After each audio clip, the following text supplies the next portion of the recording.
या ठिकाणी उपस्थित सर्व आपले पदाधिकारी, सर्व नवनिर्वाचित नगरसेवक नगरसेविका, जे काही कारणाने थोड्या मताने राहून गेले असे भावी नगरसेवक आणि नगरसेविका, आणि सोबत असलेले सर्व आपले कार्यकर्ते पदाधिकारी आणि उपस्थित भगिनी आणि बंधूंनो,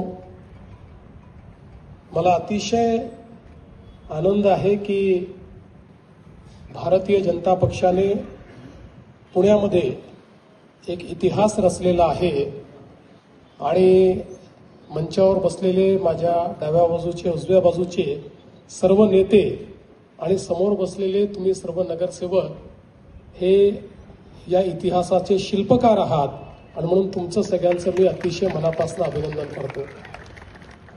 पुण्याच्या इतिहासामध्ये इतकं प्रचंड बहुमत हे यापूर्वी कुठल्याही पक्षाला मिळालेलं मला तरी गेल्या 30-35 वर्षात कधी पाहायला मिळालं नाही.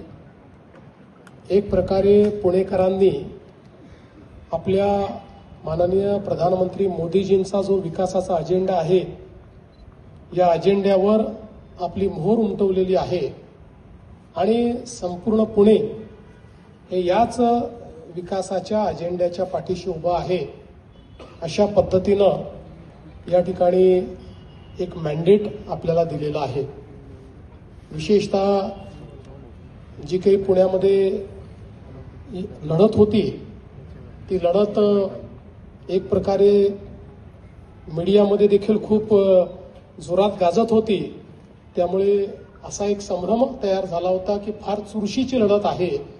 पण तुम्ही सगळ्यांनी आणि विशेषतः पुण्याच्या कार्यकर्त्यांचं देखील मी मनापासून अभिनंदन करेन की पुण्यातल्या सगळ्या कार्यकर्त्यांनी त्या चुरशीच्या लढतीला एकतर्फी लढतीमध्ये परिवर्तित केलं आणि एक चांगला विजय हा आपल्याला त्या ठिकाणी मिळवून दिला. मी काल ज्यावेळेस रिझल्ट चालू होते त्यावेळेस मुरली अण्णांना फोन केला होता आणि त्यांना त्याच वेळेस सांगितलं की आपल्या सगळ्या लोकांना माझ्या शुभेच्छा तुम्ही द्या. त्यावेळी काउंटिंग सुरूच होतं आणि साधारणपणे त्यावेळी असं वाटत होतं की 100च्या वर आपण चाललो. पण तुम्ही जो आकडा या ठिकाणी आणलेला आहे, म्हणजे आपण आकडे काढणारे लोक नाही आहोत, पण जो आकडा तुम्ही आणलेला आहे तो मात्र फारच अप्रतिम अशा प्रकारचा आहे. पण यासोबतच एक गोष्ट मला अजून सांगावीशी वाटते की अशा प्रकारचं मॅन्डेट जेव्हा मिळतं त्यावेळी जसा आनंद होतो तशी जबाबदारीची जाणीव देखील होते.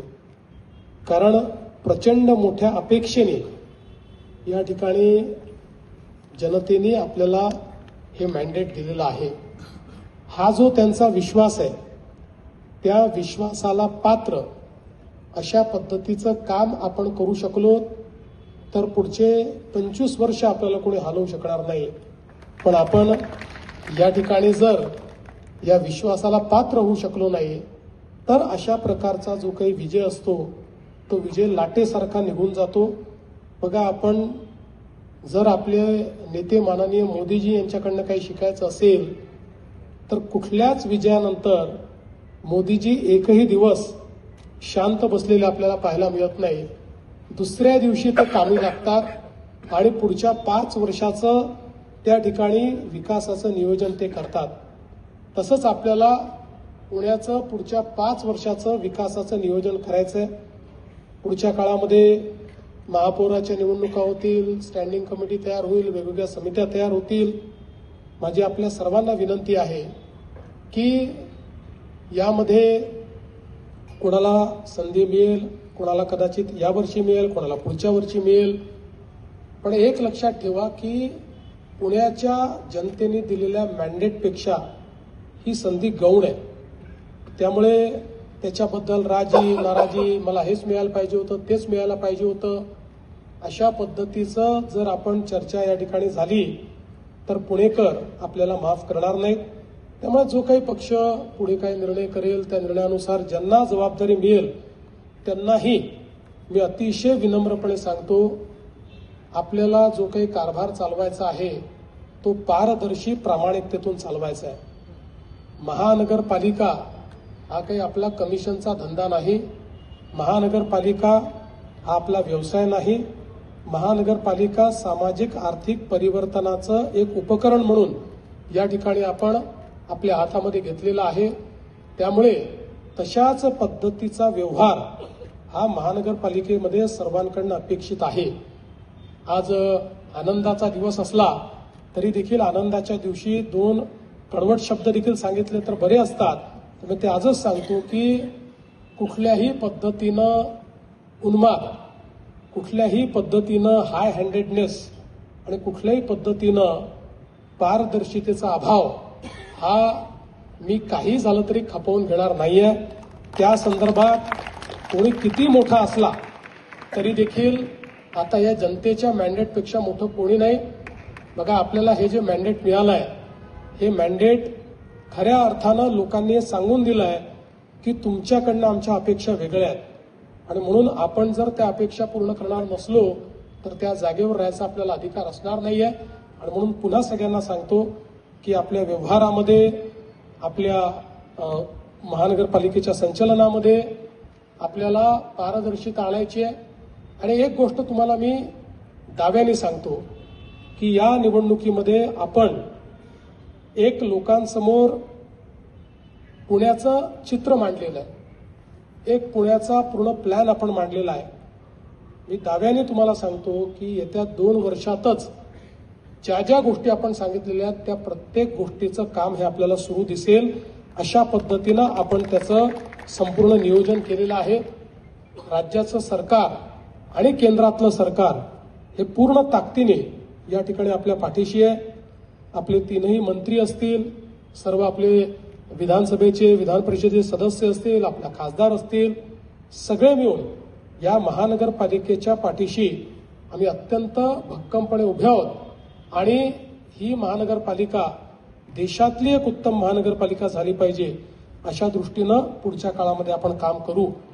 मी तुमचं सगळ्यांचं मनापासून अभिनंदन करतो. सगळ्यांनी खूप मेहनत घेतलेली आहे आणि प्रचंड अशा पद्धतीनं हा सगळा जो काही गाडा आहे तो तुम्ही सगळ्यांनी मिळून हाकलेला आहे. जगन्नाथाचा रथ आहे, त्यामुळे प्रत्येकाचा हात महत्वाचा आहे.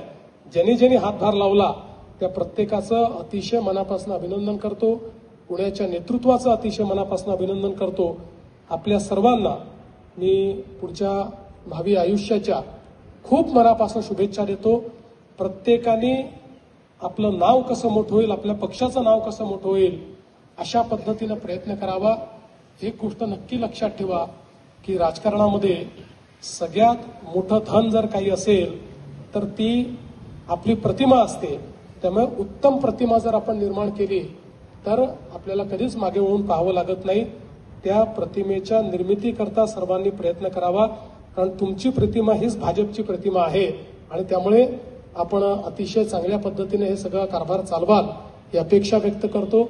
आणि आज मला आपल्या सगळ्यांना भेटता आलं त्याबद्दल मी खरोखर आपल्या सगळ्या नेत्यांचे आभार मानतो की आजच आपण म्हणजे कालच निवडणुकीचा रिझल्ट लागला आणि आज सगळ्या नवनिर्वाचित नगरसेवकांसोबत, त्यातले काही जुनेच आहेत पण पुन्हा निर्वाचित झाले आहेत, त्यामुळे काही जुने काही नवे असे सगळे जे निर्वाचित आणि नवनिर्वाचित आहेत अशा सगळ्यांचं त्यांची भेट घेण्याची जी काही तुम्ही संधी दिली त्याबद्दल तुमचे अतिशय मनापासून आभार मानतो आणि माझं बोलणं संपवतो. धन्यवाद. जय हिंद, जय महाराष्ट्र. धन्यवाद देवेंद्रजी.